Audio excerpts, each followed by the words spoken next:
If church food doesn't make you shout, "God is good," can it even be called church food? But what about the forgotten recipes that once lit up the congregation? Let's bring them back to life. Heavenly ham loaves were a pretty vintage American dish that rose to fame in the middle of the 20th century. The thing about this is that it showed you everything that the century, or at least this specific part of it, was about. While you'll notice that towards the tail end of the 20th century, things took a turn for what was easy to make, the first half was all about easy, communal, and comforting dishes that were made to feed loads of people. Now you might be wondering where the heavenly label came from. Well, it was actually from the sweet glaze. People typically made it with brown sugar, but they even started to use pineapple and colas later on. The roots of the recipe were in some pretty bare-bones ingredients, so it would fit the pantry of just about any household, because what is a church if not accepting, right? Sunday chicken casseroles were just that. They were the meal you would look forward to at the end of a long week, and while they definitely fell out of the mainstream later on, they were the main star at many church gatherings and Sunday feasts. Lots of people looked forward to a Sunday because they knew they'd be able to eat a comforting meal with a lot of flavor and warmth to it. Something that reminds you of home, you know? This is kind of why casseroles became as popular as they did. They were practical, so you could make them for just about any group of any number and still get away with it. Yet they were also incredibly good for crowds. It wasn't that it was just filling, it was a perfect mix of cheesy goodness and chicken. Sunday dinners were seen as a way for not just people who were struggling to get a good meal in before the week started all over again, but also as a way for families to rest and connect with each other. There was a lot of emphasis on people just sitting together and sharing a meal back then. Angel biscuits aren't actually something embellished with intense symbolism from the Bible, but a traditional Southern biscuit. This yeast roll takes baking powder, baking soda, and some yeast to make one of the fluffiest biscuits you'll ever lay your eyes on. This is actually why they ended up being called angel biscuits. It was mostly because people thought it fit since the biscuits were so light and airy. You might be wondering how such a delicate and tender dessert managed to come out of the South, though, and, well, in that regard, I can only say that even the biggest of barbecues need a dessert on the side. Church kitchens would often scour both the South and the North for any kind of recipes that would help them in their efforts. And man, after the absolute nightmare gauntlet that the first half of the 20th century was, there was a lot of room for relief efforts. Angel biscuits rose to popularity in the middle of the 20th century as a dish that was very hard to do wrong and very easy to make, which made it almost perfect for the kind of church gatherings most places were holding back then. Grape salads with brown sugar pecan toppings actually got their claim to fame during the 1950s and the 1960s. It was right here when sweet and creamy salads started becoming popular. On one hand, you had people experimenting with every kind of jelly under the sun. On the other hand, you had people trying out creamy ambrosia salads and soups. Basically, people were warming up to the kind of textures and flavors you would find in this salad. That brown sugar pecan topping really sold the deal, though. Whether you found yourself in the Midwest or the South, it was that topping with its buttery flavor and texture that pretty much elevated this dish into the perfect salad to have. If you ever wanted to relax and not eat something too heavy but still get a few bites in, this was pretty much the perfect meal to make for yourself. The creamy dressing basically just used brown sugar, sour cream, and cream cheese. The chopped pecans and the caramelized brown sugar added everything the dish needed. A crunchy and sweet glaze that brought out the best in the grapes. Glory be deviled ham spread is a pretty nostalgic dish. It captures the charm that you would commonly associate with the 20th century. Fellowship meals, potlucks galore, dishes that attracted a crowd and left one feeling better than ever. In the midst of all that, deviled ham spread started to really take off. Again, the deviled term here is purely for hyperbole. It just refers to how aggressively seasoned the dish is. The spread typically has things like lots of chopped ham and a bunch of seasonings like Worcestershire sauce, cayenne pepper, paprika, and mustard. People also had a fondness for bell peppers and would pretty much always include them in it. The phrase "glory be" was something that was pretty much just a comforting mantra for religious people. Churches offered people a lot of respite and shelter from a lot of the harsh things going on in the 20th century, and that meant a lot to people who were down on their luck. You could go in for a casserole or a ham spread and leave having your faith in God a bit stronger than it was an hour ago. Before we start going deep into what church lady 7-layer salads are, let's talk a bit about what a 7-layer salad even really is. As the name implies, it's got 7 actual layers to it, so you can kind of think of this as a quadra-burger, or the lasagna of salads. It's pretty much always served in a glass bowl, and this is meant to work with the presentation and really add some wow factor to the dish. The traditional way to go about making a 7-layer salad is with vegetables like chopped tomatoes, green peas, lettuce, hard-boiled eggs, bacon, onion, and cheese. Besides the obvious aesthetic appeal of something like that, you could also make this salad in advance, and churches were always on the lookout for the kind of dishes you could make and prepare ahead of time because of how busy they were. Now, the 7-lady version is a bit different. In churches, the concept of a church lady had become pretty popular. They were these women who would tend to the churchgoers and often end up being the foundational base of a lot of these potlucks, church gatherings, and neighborhood-wide meals. While it did give them a chance to show off their skills, most of everything you see on this list was really typically made by a church lady. Heaven-sent cornbread salad was often something people saw as the quintessential dish that would define the South. This was for a couple of reasons. Up in the South, corn had really made a lovely golden name for itself. People started seeing it as something that was heaven-sent, and I don't mean to make any puns. Corn was really the bestest friend for people who had nothing else to eat and nowhere else to go, and it kept a lot of food shortages from being worse than they needed to be. In homecomings and church gatherings, there were really vibrant and colorful salads that added a lot of flair and presentation to the vibe of the dinner. Let's talk about what you can typically expect in a cornbread salad, though.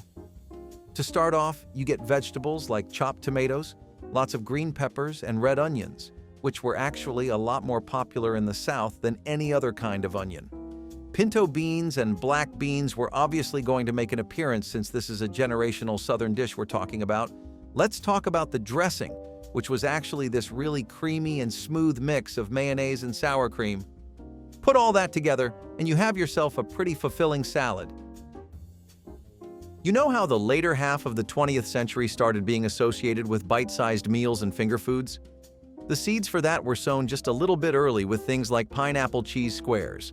Thanks to Hawaiian Spam, which was introduced by Hormel in 1937, this actually became an extremely popular meal to have at churches. They were the perfect way to get some dairy, fat, and energy into a person's system, and they took next to no effort to make. Those church ladies were often overworked, you know? It was hard cooking for an entire community regularly. Pineapple cheese squares would typically have bits of ham cut into squares topped with cheese and pineapples, and they were excellent. The kind of thing that you could have while chatting away at meals and just socializing. That was also something people needed a lot, and churches didn't just act as places where people could come for a quick and good meal, but also as places where they could meet and interact with others. Tomato aspic was a long-term mainstay of the 20th century for a few different reasons. It was the best thing you could make out of molded gelatin, at least the most palatable. A lot of people weren't really warming up to having gelatin in their salads because of how it was just too different, and how most of them thought that cold, savory gelatin salads didn't make any sort of sense at all. Despite that, this dish persisted and made a name for itself as exactly that. You would have a tomato soup-based salad served with a really creamy dressing, and the best part was the presentation. People would end up having a lot more fun than they originally expected to have with gelatin. All it took was having a meal and trying it out without someone in your ear telling you how bad it is. Plus, the reason churches really wanted this dish on their menus was because it could work in a number of different ways. You could make a side out of it, a salad or an appetizer. It could even be the centerpiece of your church lunches. And of course, the fact that you could make it ahead of time was wonderful. A lot of churches would actually make this as an Easter special, often with things like cranberry sauces. Sunday school macaroni and cheese pie is literally the definition of comfort food. It's pretty much just a baked macaroni and cheese dish that's been amplified with eggs and has been baked until it's really firm. Then, people often slice it and add in different kinds of cheeses. Lots of people would use things like Colby, Monterey Jack, and Parmesan cheese for theirs. Binding agents were really important, so you needed loads of eggs and milk. Another uncommon fact about this time period in America was the way people took a lot longer to recover from the Depression and the war than history books would like to admit. People were still living without basic access to eggs and milk right after the dust settled, and in times like that, churches were instrumental in providing some catharsis for most of the population. The structured texture and easy-to-serve nature of the macaroni and cheese pie also made it a hit with children, which meant that lots of families, both suburban and rural, would come to visit whenever their local church was making this. So, gospel-glazed meatballs were pretty much the go-to holiday party food to go for, and their popularity was really something that was rooted in how simple this dish was. The original grape jelly and chili sauce glaze combination really came from here and broke into the mainstream. Lots of churches, depending on regional differences, preferences, and tastes, would also often use things in place of the typical apricot preserves that people would put in the grape jelly. They'd use orange marmalade or cranberry sauces, and some would make spicier versions instead of the typical super sweet ones. You could add in sriracha and crushed red pepper, or also add in chipotle. Some savory additions like garlic meant for a pretty neat little twist on an otherwise incredible meatball. The thing about meatballs was that as nice as they would also get pretty stale and repetitive. You grow up eating something like that your whole life and coming back home to it for Sunday dinner, then you go to a church and get the same, and it can kind of be a downer, despite how good this alternative way of making them was. Despite what the name will make you think, church basement tuna noodle casseroles actually don't have anything to do with sleazy basements. Don't worry. I know church gatherings are pretty much for everyone, but that doesn't mean they aren't sanitary. On the other hand, something that might gross you out is a tuna noodle casserole. Seriously, I'm all in favor of experimenting and trying new things, but who looks at tuna, noodles, and a casserole dish and thinks that goes together? They also specifically used wide egg noodles back in the day and canned tuna instead of fresh tuna. The base would typically be a cream of mushroom soup, and people would often add sour cream or milk to give it even more of a velvety texture. Then the cheese, yes, the cheese in your mushroom soup was added. On top of that, diced celery, peas, and God knows what else also went into this dish. I can tell you why this isn't made anymore, and it's because it was just a bad idea. Despite how nice it was to have a change of flavor and taste with some seafood, this definitely wasn't it. Heavenly Hash Salad is a really good salad, unlike the rest of some of these. This fruit-filled salad is a staple of Sunday school gatherings, holiday dinners, and everything else you would ever associate with church gatherings. If you ever thought you needed a boost to your skin, your gut health, or you just needed more fruit in your life in general, this is the dish for you. Chunks of pineapple, the juiciest and freshest mandarin oranges you could find, the ripest maraschino cherries, the kind America's known for, and additional toppings of grapes, marshmallows, bananas, and apples. You could even have a whipped cream base using Cool Whip or sour cream and add in dry fruits for an extra crunch factor. It was pretty much the dream of anyone who liked their meals sweet and happy instead of sour and bitter. You could make this in advance. It looked amazing, and it tasted even better. Yet this still wasn't really the best part of this dish, believe it or not. The actual strength of the Heavenly Hash Salad was the fact that you didn't need any kind of kitchen appliances to really make it.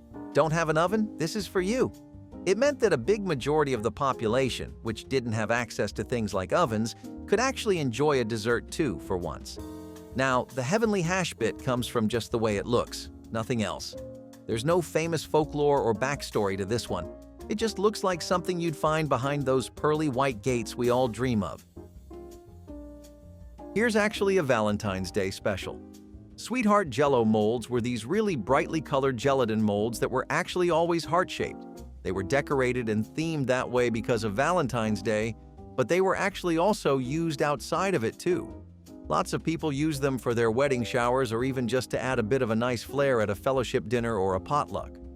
Sweetheart JellO molds started to come in flavored JellO variants like cherry, raspberry, or strawberry, and these were the typical ones you would get since they were red. What was interesting is that people really tried piling on canned pineapple and other fruits like grapes or banana slices along with milk and cream cheese. Sweetened cream cheese was typically what people would use alongside the JellO, and they'd throw in some things like marshmallow and whipped cream. People would also add in two-tone molds to really make it visually more appealing and better. Sparkling JellO was also another kind of gelatin mold that brightened the whole thing up. This dish made headlines in lots of community cookbooks as well, but it couldn't last because people found a lot more elaborate designs and dishes for their Valentine's Day plans. Missionary Chicken Pot Pie is pretty much exactly what it sounds like.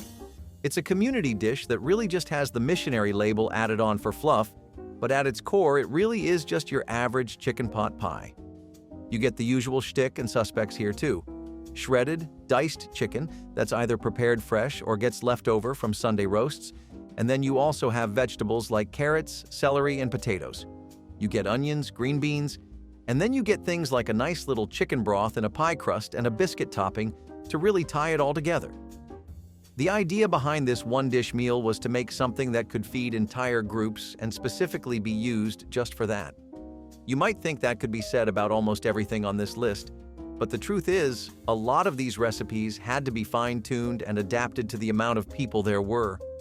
This, on the other hand, was a dish that was designed specifically for situations like that. It was a really common idea to make this in the winter when people needed warmth and comfort more than anything, especially the rural communities in America at the time. Chicken pot pies weren't just dominating church gatherings and tables. They were also the standard dinner you would come to expect at home, too. Maybe that's why this dish really fell out of touch with the tastes of the overall crowd. Can't have the same thing at God's home and yours, after all. In almost exactly the same way that missionary casseroles were really just your run-of-the-mill casserole, a shepherd's Jubilee pie is typically just a shepherd's pie. However, this time it gets a makeover and gets dolled up so that you can get into that buffet spirit and bring your biggest appetite to the table. It was actually really important to do little things like that. Have you noticed how so many of the dishes so far focus a lot on presentation and flair, visual appeal, and just being colorful? Think about the kind of people that would usually come in for these meals. They were hungry, cold, and usually on their last legs, but most importantly, they were just tired and down. You wanted anything that could brighten the mood, and besides food, a good way to do that was to make it feel like you were coming to a celebration. Plus, nobody ever complained about free ground lamb and beef. Well, I guess it's not exactly completely free, since churches would ask the people who went to these parties to help out with relief efforts or church maintenance and just spread a helping hand. But that's a lot easier to get amped up for than a 9 to 5, isn't it? Bean salads were honestly the same too. You'd call them blessed bean salads in cookbooks and early 2000s blog posts, but back in the day it was just a mix of whatever beans you had on hand. Church ladies would often throw in things like green beans, pinto beans, black beans, wax beans, and kidney beans. Anything that was high in protein and fiber was preferred because you wanted to give people strength and keep them full for longer. The blessed name actually gave it a little bit of a brand, I guess? Though I don't think it really caught on much besides Southern churches. They'd actually use a lot of red wine in it sometimes. The dressing would be this wine and vinegar-centric mix of mustard and garlic, and it would honestly just be an amazing little salad to serve before or after a massive meal. Canned beans rolled around soon enough in the 50s and 60s thanks to the rise of convenience food, and that made dishes like these even more accessible and affordable. It helped places like churches the most because usually churches were pretty understaffed and underfunded, especially the ones that were outside of commercial areas in big urban hubs like New York. Funeral potatoes were a quintessential church dish, and they were called that exactly because these were so popular to serve at gatherings during or after funerals. You got the name from the widespread use of these around the nation, so it wasn't a phenomenon that was tied to one specific region either. This was especially true the more and more you headed west. Some people like to think that it was tied back to deep-rooted Mormon traditions that had persisted in that region. But a lot of people think that this dish just transcended social, cultural, and historical boundaries and brought people together in times of grief over the comfort they found in food. It was a rich potato casserole filled with cream and lots of ingredients. They were made to feed all kinds of crowds and provide as much comfort and flavor as possible, which is why you actually don't see the use of any sort of meat here this time around. The entire prospect of this dish is to ease someone's mind, and that's why it has things like cheese, cream, and potatoes, all hallmarks of American comfort food, especially for children. Sunday picnic pickle loaf is something that's faded from picnics but is still a nostalgic stroll down memory lane if you're ever in a melancholic mood and want to reminisce on the flavors of days gone by. Which I'm assuming is the deal with some of you if you're visiting this video, but basically, the idea here was to make something that was portable, had a lot of universal pull, and could be made with ease and not a lot of work. The best part was that it was affordable on top of being like this, but what was really hard to strike was that perfect balance between sweet and savory. It's actually one of the nicest picnic meals you could find from the 1940s to the 1950s, and it was something that was seen in cookbooks too. While they're not exactly the same, people would bring this dish to church potlucks as well. You could do a lot with it if you had a creative knack for experimenting with your food, and the thin slices of pickle loaf sandwiched between mayonnaise and mustard were the best thing to have at a breezy picnic. Angel's Egg Casserole was a baked dish that had a custard-like mix of eggs and dairy, and it had a lot of other things to go with it too. You had all kinds of bread, vegetables, and lots of meats, and the texture would switch up depending on how people were feeling that Sunday. Hey, sometimes the church would throw you a bone, use some heavy cream, lots of ground beef, some lamb, and high-quality cuts of meat. Other times, funds and resources were low. They'd ask for people to bring in ingredients and spare whatever alms they could. Things like that kept the wheels turning. Actually, a big reason why casseroles were so popular and so beloved through the midway point of the 20th century was because of these church gatherings and functions. They single-handedly popularized casseroles and the idea of one-pot meals for an entire nation, and I have to say, that's next to godliness if you ask me. The base of the casserole was unlike anything else too. You had a custard-like base here because the beaten milk was so smooth and thick, and until it got that way, those ladies would never stop beating it. Hallelujah Ham and Pea Salad was a wonderful dish because it reminded people about how good peas really can be.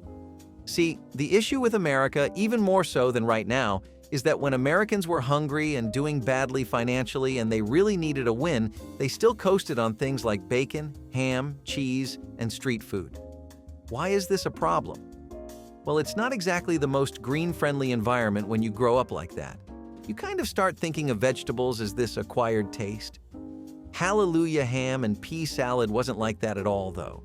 It had sweet peas and diced ham, and the bright flavors and really vivid colors here only brought everything full circle.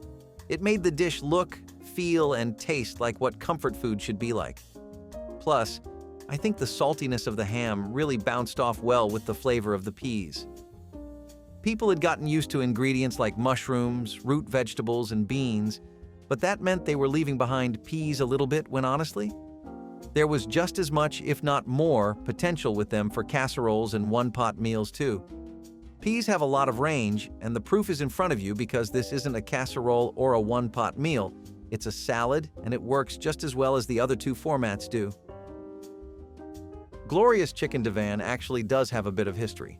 It's got its reputation for being an easy-to-make comfort food that worked really well with the convenience food culture that was slowly emerging in a post-war and Depression America, but the start of it was right in the middle of times like those. In New York City, there was this really popular place called the Chatham Hotel, which was known for its signature entrees and haute or upscale cuisine. Chicken Divan is the brainchild of Chatham Hotel, being created at the Divan Parisian restaurant in the hotel during the 1930s. If you got it there and were lucky enough to, you would have the most wonderful poached chicken and broccoli served with a delectable Mornay sauce, which is a bechamel sauce made with cheese. Now, if you're like me and that's a bit too rich for your blood, then don't worry.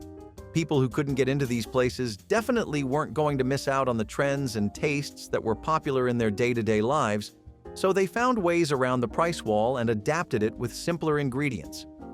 Even these discounted versions of chicken divan were actually phenomenal. And thanks to the increasing presence of French food and cooks in the American culinary scene, bechamel sauces weren't too impossible for people anymore. A heavenly hash brown bake was good enough to actually put you out and keep you in a food coma. So stick with me on this one. This hash brown bake typically used cubed hash browns as the base of the casserole, and it amplified the texture of the hash browns with a really creamy binder. On top of that, some cheese, like shredded cheddar, helped add a lot of extra flavor to the dish. As far as the binder was concerned, any kind of condensed cream soup would work. People could also make this way ahead of time, since they could use shredded or cubed frozen hash browns or just grate some potatoes. It was one of the first kinds of hash brown casseroles of its time, and there were a few different reasons why this made the headlines in churches around the nation.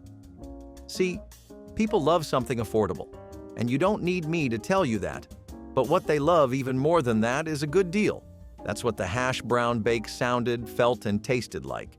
You get potatoes, hash browns, and cheese in one casserole for cheap, and it's easy to prepare in advance and make. Not only is that a good meal, but also a fantastic deal. It has everything you'd want out of a church dish, and the variants, like loaded hash brown bakes, which involved bacon, sausage, onions, and ham, were even better. Since we're approaching the end of the list overall, let's finish this up on a sweet note. Cherished cherry almond bars aren't the typical flavors you would associate with a mid-90s dessert, but they were actually a lot different from the initial impression that the name might give you. Cherry almond bars were typically shortbread crusts, really buttery ones at that, which had a maraschino cherry filling and this irresistible crumble and glaze that was centered entirely around the flavors of an almond. It was meant to find some kind of harmonious middle ground between just a little bit of tang, a lot of nutty, and even more sweet. The overall flavor profile was similar to lots of typical ice cream flavors you would find today. Or, well, let's say, a Snickers. But back then, it was really something. The buttery base was something people made using almond extract to seal the deal, and the glaze was a powdered sugar glaze that used the same. It was the sliced and slivered almonds and the maraschino or canned cherry filling that really made this dish stand out as the perfect Thanksgiving special. Would you try making something like this, or are almond desserts totally out of style? Some people think they're more of a fall thing. Share your thoughts below.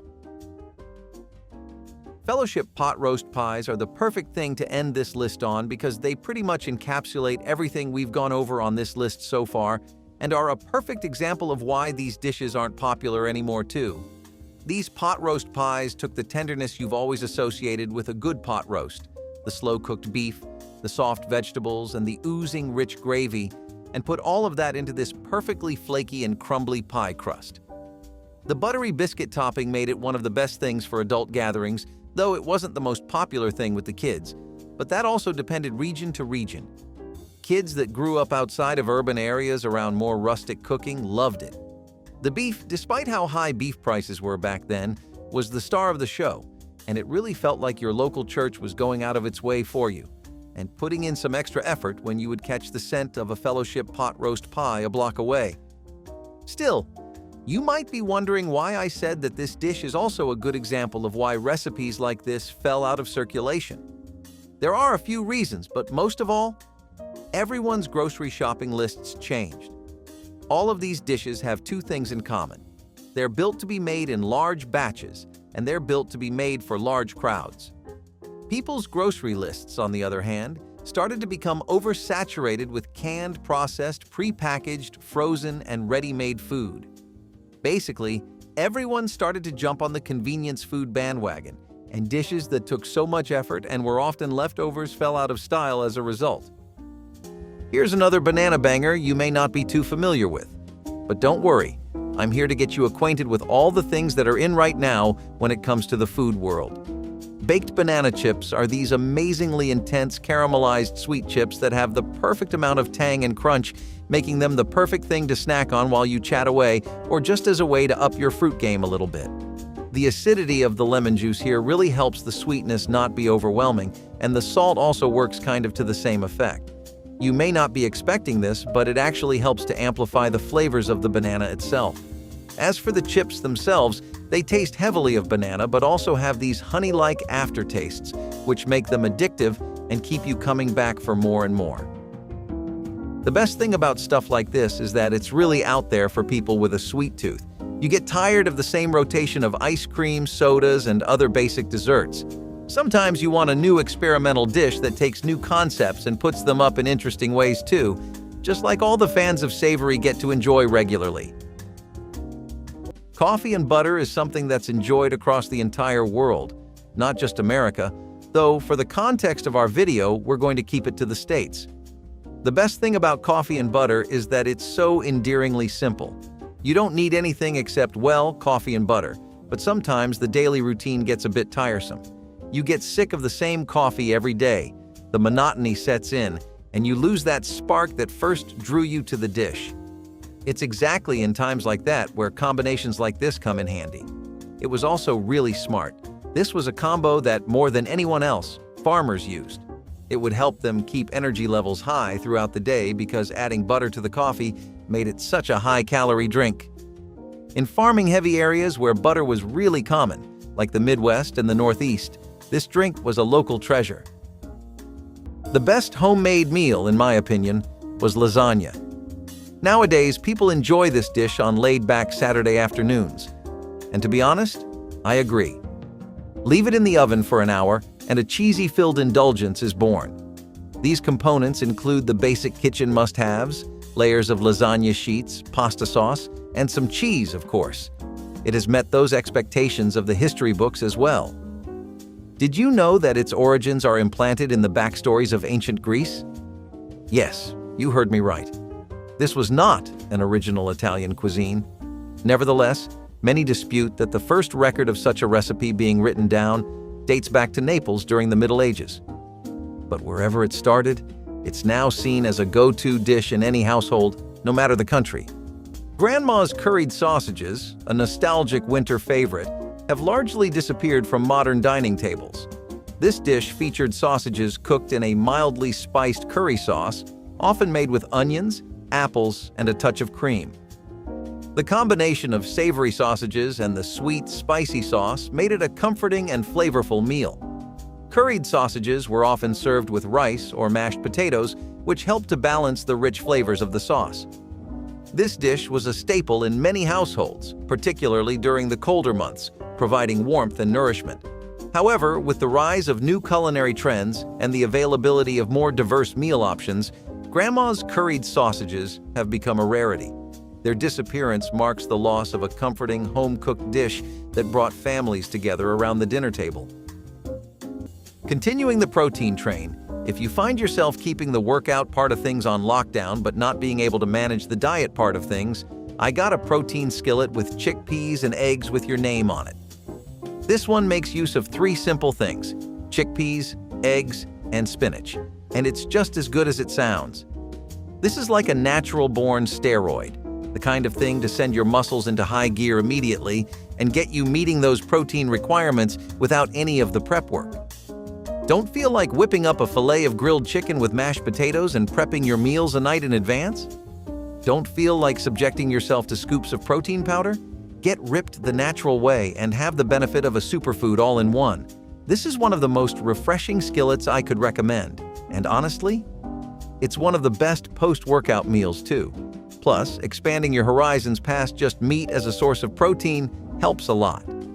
You get to take in different benefits of all kinds of foods while you also get what you originally wanted in your diet. Sometimes a cut of steak is what you need, but sometimes it wouldn't hurt to try some peas and beans. Things are unfortunately going to take a dark turn here. Friends, brace yourselves. I must now introduce you to the divisive and controversial broccoli pizza. It's something we've never ever thought of even in our wildest nightmares, and a lot of people would like to keep it that way. The funniest thing about this is that I think it offends the Italians the most out of anyone else. See, they swear by some golden rules of thumb when making their pizza. The tomato sauce, the basil, specific kinds of cheeses, you know the drill. American culture surrounding pizza has always been one for brainstorming, to say the least. A pretty colorful interpretation of another country's cuisine. We've had things like cheeseburger pizzas before, so why not go on the opposite end of the spectrum and try broccoli? I fear they may have stepped out of the spectrum entirely with this one and gone into uncharted evil territory in the name of experimentation, though. It's kind of like if Frankenstein were a pizza, or when shows always have that dumb trope where the good guy's best friend gets possessed by something nasty. Anybody remember Supernatural Season 5? Just me? Okay, well, comparing a vegetable pizza to demonic possession is pushing it a little, but you know what else is pushing it? Putting broccoli on pizza. In Brunswick, Georgia, there's a 25-gallon cast iron pot that claims to be the original Brunswick stew pot. It's big enough to feed an entire town. Southerners have been known to argue over whose Brunswick stew is best, with each family passing down their own secret recipe. But whether you're making it for a crowd or just stocking up in the freezer, Brunswick stew will fill your kitchen with the scent of comfort and nostalgia. Hungarian Goulash, despite its name, is not a soup, but rather a stew with a lot of punch because of its secret ingredient, paprika. This rustic dish combines tender chunks of beef, onions, bell peppers, and potatoes, all cooked in a rich, spiced broth that's as colorful as it is flavorful. Hungarian goulash is thicker than soup but finer than the real stew, hence can be referred to as comfort food, not being too dense but still hearty. This classic dish has been around since the 9th century, originally cooked by Hungarian herdsmen over open fires.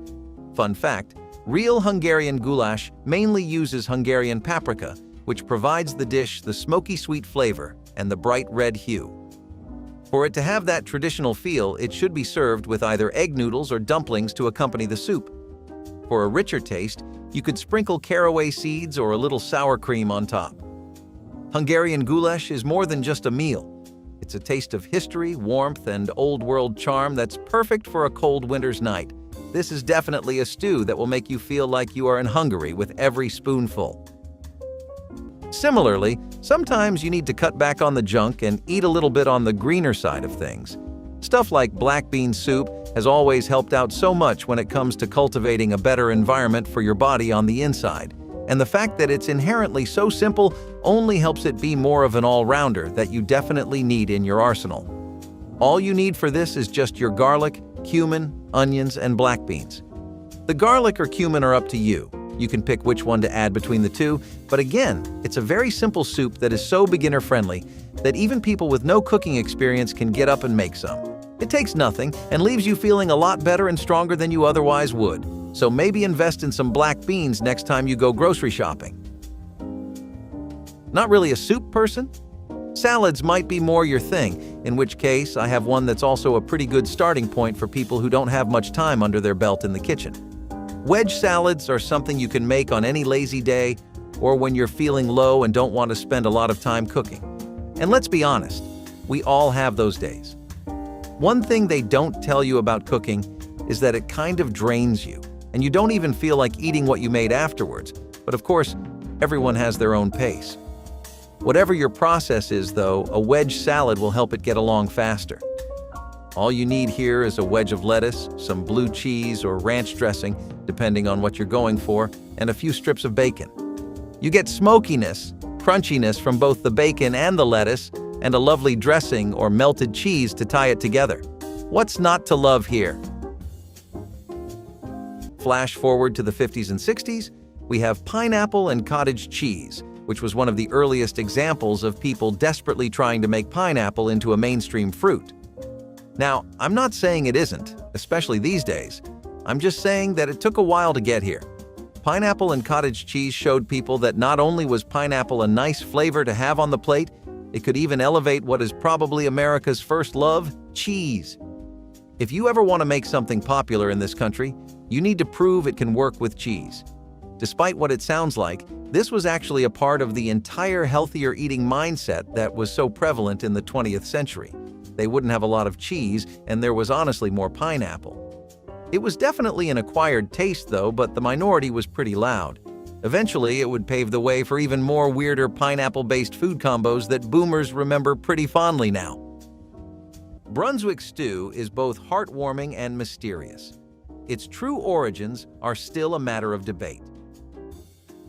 Brunswick County, Virginia, and Brunswick County, Georgia, claim to be the birthplace of this tomato-rich stew, which dates back to the 19th century.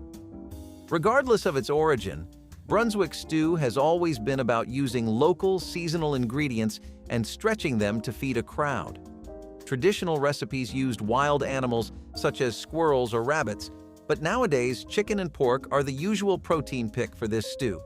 The stew is thickened with crushed tomatoes, chicken, and lima seeds, sometimes adding a little barbecue sauce for an extra smokiness. Long ago, this dish was a communal affair, made in massive pots and often cooked over a wood fire for hours until every ingredient was melt-in-your-mouth tender. Meatier dinners were the best option in the 70s as bison steak became popular in Colorado. Bison was one of the most widely hunted animals in the state, with locals having a deep love for the meat. Steaks and American dinners complete each other, so it is no wonder that fresh bison steak with mashed potatoes and asparagus was a fan favorite. So you have a sweet tooth, but you have no patience for sticking with the delicate and sensitive process of baking. You need some easy recipes, and lucky for you, that's exactly what I'm peddling today. For you, my dear effort-allergic viewer, I have sheet pan granolas, which are actually so much better for you than you'll even think to realize. Don't worry, I hate baking too, and I especially hate eating oatmeal as it is. But with this combination, I can kind of get the best of all three worlds. Rolled oats are used as the base of the granola before nuts and seeds are added, finally topping it all off with a honey or maple syrup glaze that really helps the oats stick together and seal that crunchiness in. End result? You get your protein, your sugar, and your dry fruits together all in one, and it barely takes a minute of baking. Get a crunchy and nice granola going for literally none of the effort or money. Isn't it the most American thing ever to work smart and not hard? The thing is, we could all use a lot more oats in our diet than we normally have right now. It's not just the protein thing. They have a host of other benefits. You know how much fiber is in these things? That also has the added benefit of keeping you full for longer. You got to invest in different ways of getting it in your system to keep things fresh. Speaking of boiled eggs, let's get into some gym bro culture. Legend has it that the very first gym bros would swear by egg whites and oatmeal, and that it became tradition for everyone following to start off their fitness journey with this as a breakfast. Can you blame them? It might not be the most tasty combination on the list, but it's definitely got a lot going for it in the health department. Plus, boomers were always big fans of food like this that cut down on preparation time and required simple ingredients and methods that basically needed no cooking knowledge or skills. Don't know what to do with a pie crust? Can't make a sandwich you feel happy with from scratch? You can always rely on some egg whites and protein. As nice as fitness is, there's a slightly darker reason behind this dish too. The thing about it is that it was a really economical breakfast. Oatmeal and eggs were arguably some of the most available things in the country, especially when times were rough economically. You can kind of start to see how the trend started. Pressed duck, a French-inspired masterpiece, is just as complex as it sounds. The dish involves cooking a duck and then using a special press to extract the blood and juices, which are then used to create a rich, flavorful sauce. You heard that right? A sauce made out of blood and bone marrow. Now, before you wrinkle your nose, this dish was a showstopper at French restaurants back in the day, and its unique taste spoke for itself. The complex dish was a specialty of Rouen, and its creation was attributed to an innkeeper from the city of Duclair. It's also known as canard à la presse, and is a specialty of the Tour d'Argent restaurant in Paris. Cooking pressed duck isn't a job for the weak and requires special time and effort, which is exactly why it has become a rare dinner time on our tables now.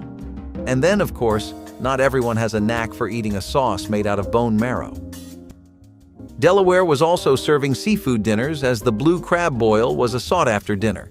Famously covered in Old Bay seasoning, the blue crab boil came with rosemary, sage, pepper, and of course, the freshest crabs in Delaware.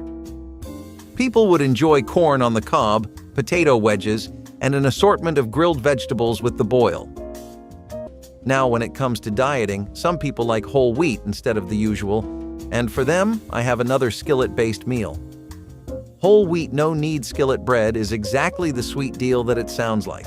Throw out everything you know about bread making because I'm about to actually blow your mind. You take whole wheat flour, yeast, and water, and that's it. You don't need to knead this bread at all. It just leaves on its own and rises perfectly, thanks to the whole wheat flour providing a nutty and reliable base for the bread. It takes just 3 things to make this loaf, but it's the perfect way to get bread on a lazy day when you don't feel like going all out or getting up and going to the nearest store just for bread. Also, sometimes you just don't have the ingredients to make a good loaf of bread, and in times like that, this is a way better alternative. This kind of bread started mostly in rural areas and in neighborhoods with a bit of a lower average income during economically stressful times, but it's because people coped in such innovative ways that we have lifesavers like this today. Let's add a lifesaver to your roster. A pizza roll can be the difference between sleep for dinner and a good night's rest with nice dreams and a full stomach, and I always want the second for you. I still know that pizza rolls aren't really the most reliable thing to have at late hours of the night, though, unless you just happen to regularly keep stocks of them, in which case, kudos to your dedication. For the more spontaneous viewer that makes their week as it goes along like I do, this 3-ingredient recipe for pizza rolls is a total lifesaver.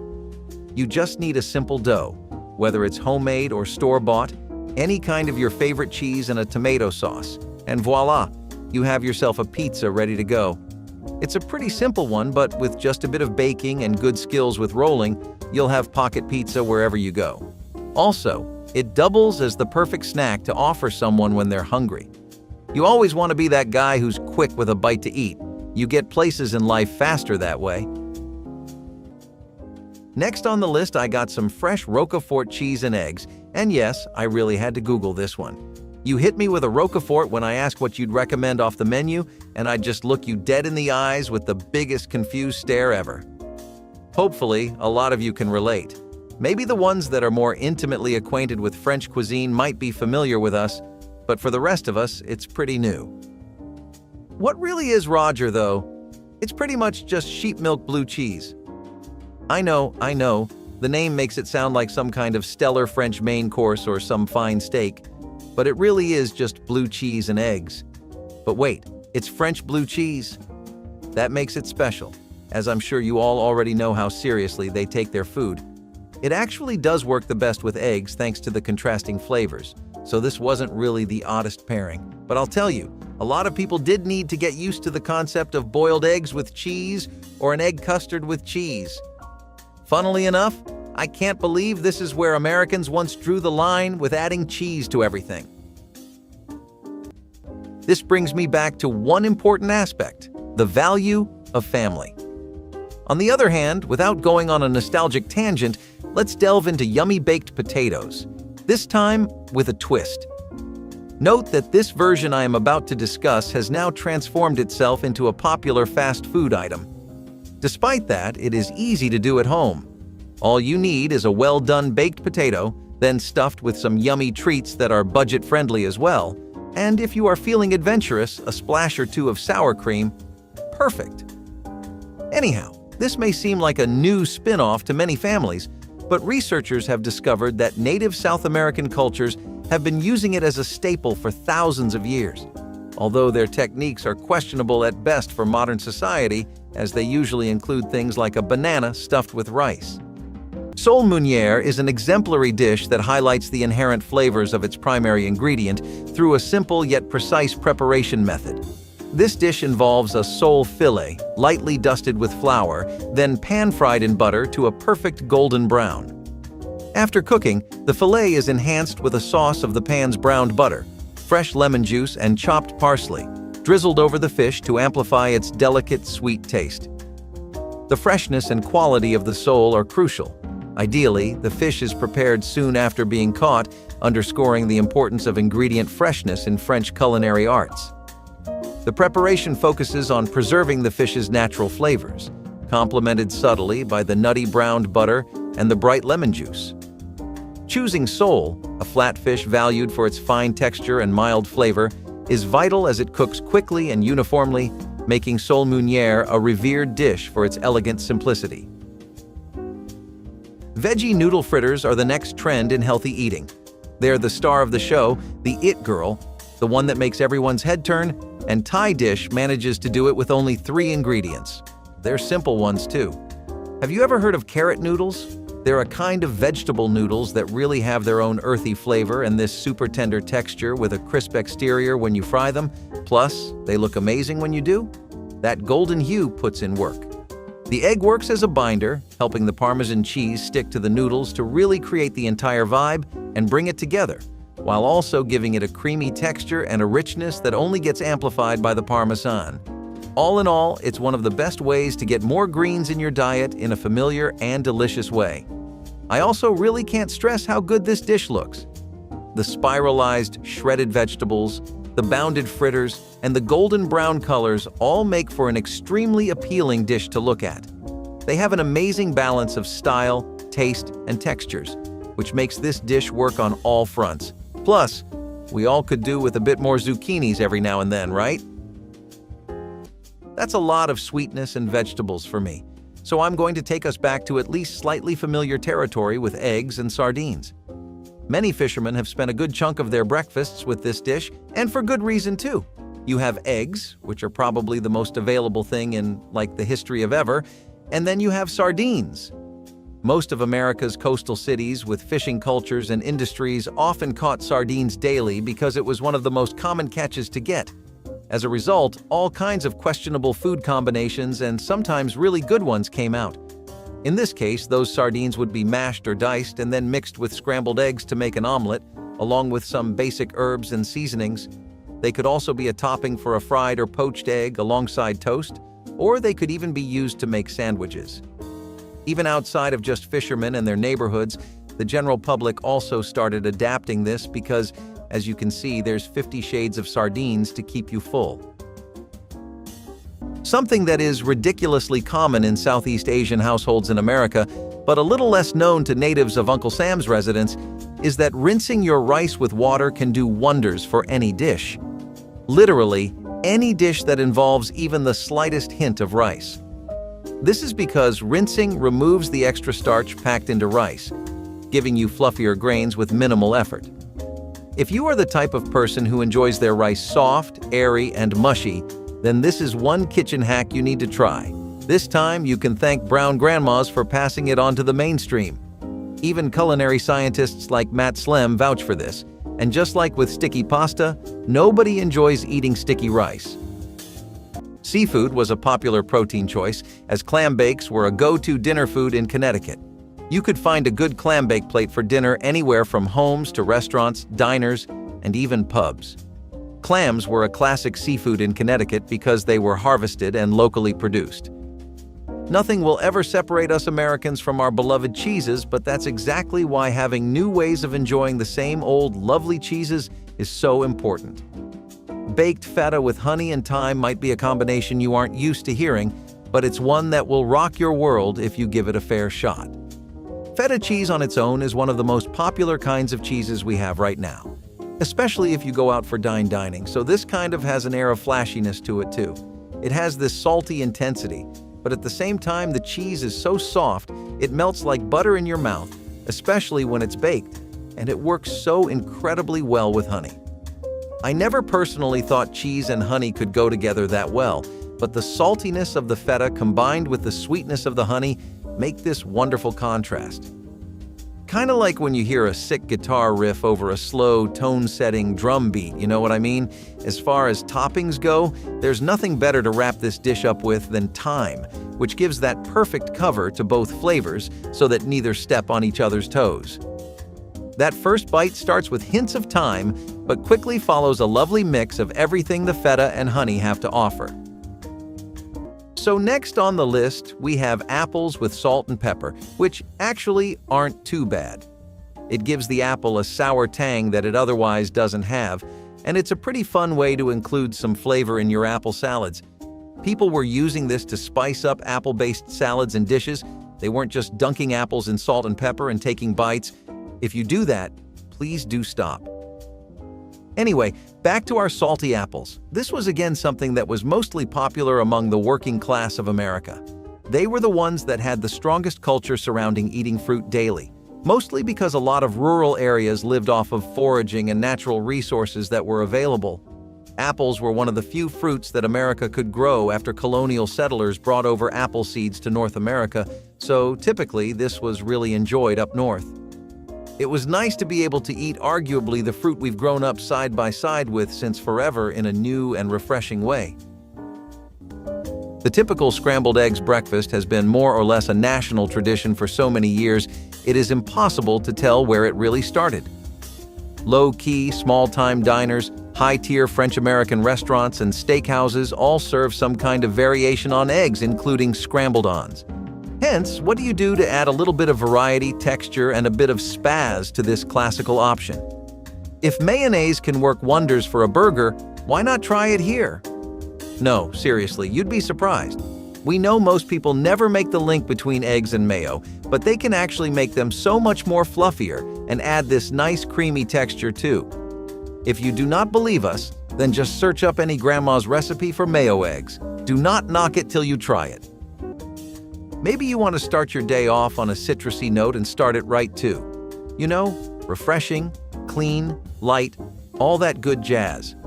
In that case, you need a morning tonic, and not just any old dusty recipe with sparkling water. You need the real thing. I'm talking lemon juice, honey, and ginger. It's a 3-ingredient pick-me-up, but it's got what you need, and it barely takes a minute to mix and shake, and voila, you have your tonic. As legitimate as anything you'd get out of a doctor, it's definitely something you gotta try at least once every now and then. The spiciness of the ginger gives it a kick, but the honey makes it roll into your taste buds with a sweet sensation, rounding it all off with a bright, citrusy afternote thanks to the lemon juice. It's good for your skin, it's refreshing, it costs barely anything, and it'll help your mornings go all the better. What's not to love here?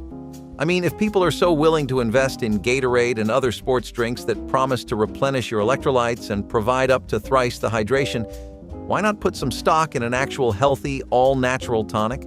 Plus, it doesn't even feel like you're chugging some cheap drink. It actually feels and tastes good to sip. So Ham pie is a traditional dish from the 17th century that might sound intimidating, but it's actually delicious and surprisingly easy to make.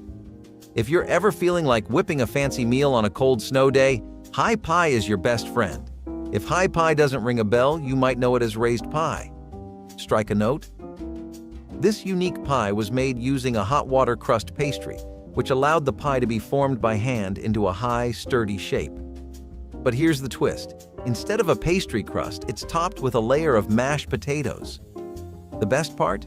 It can be filled with anything from ground beef and vegetables to braised chicken. Ham pies were often reserved for special occasions or holidays, as they required significant time and effort to prepare. The hype for Ham pie has died down over time, but it's still a staple in some homes who can't seem to let it go, especially during the winter months. This one is probably something people still do today, and by people, I mean you guys. I can't imagine there isn't a single minority out there that doesn't have peanuts with Coca-Cola, but back then, it was still new. Soda itself just wasn't as prevalent as it is now. Plus, a lot of people were pretty much just used to eating organic food, so peanuts were pretty much a standalone snack. Still, eventually, thanks to all the extra work people had to pick up due to the chaotic times, a lot of the working class became pretty well acquainted with the lovely hobby known as having a Coke every day. It's a pretty dedicated gig, not that they were lacking in that department.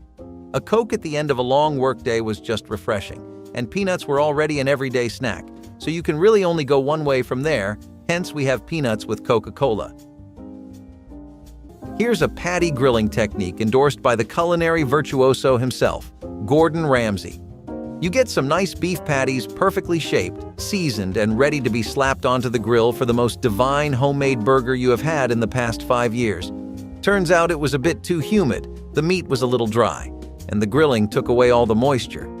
You end up with a dry, chewy patty that does neither your teeth nor your taste buds any favors. So what's an honest burger lover to do? Put some ice cubes on that bad boy and let it grill. You will genuinely be shell-shocked at the results. The whole thing here is that it keeps that moisture locked into the patty, so the burger stays constantly juicy throughout the process from the moment you put it on the grill to the moment it hits your plate. It is not like you have anything to lose by trying except like 4 ice cubes, so give this a shot. And remember, You can always take Ramsay's word for it, too. A peanut butter and pickle sandwich is something you've probably already become pretty familiar with, but hey, everything has to start somewhere. Back in the day, this was real uncharted territory. The first instance of the trend is pretty old, like in the 1930s. Try to put yourself in their shoes. Every day you get corn, molasses, some kind of toast, and eggs. There's only so much you can do without intimate knowledge of cooking, and the first thing that'd pop up in anyone's head is to mix things up and experiment. The peanut butter and pickle sandwich was exactly the result of brainstorming like that. And honestly, it wasn't even bad at all. It took a while for it to pick up some steam, but a lot of people got on the bandwagon by the 50s. That wraps up our heavenly list of forgotten church food. Let me know which recipe was your favorite in the comments below, and don't forget to like and subscribe.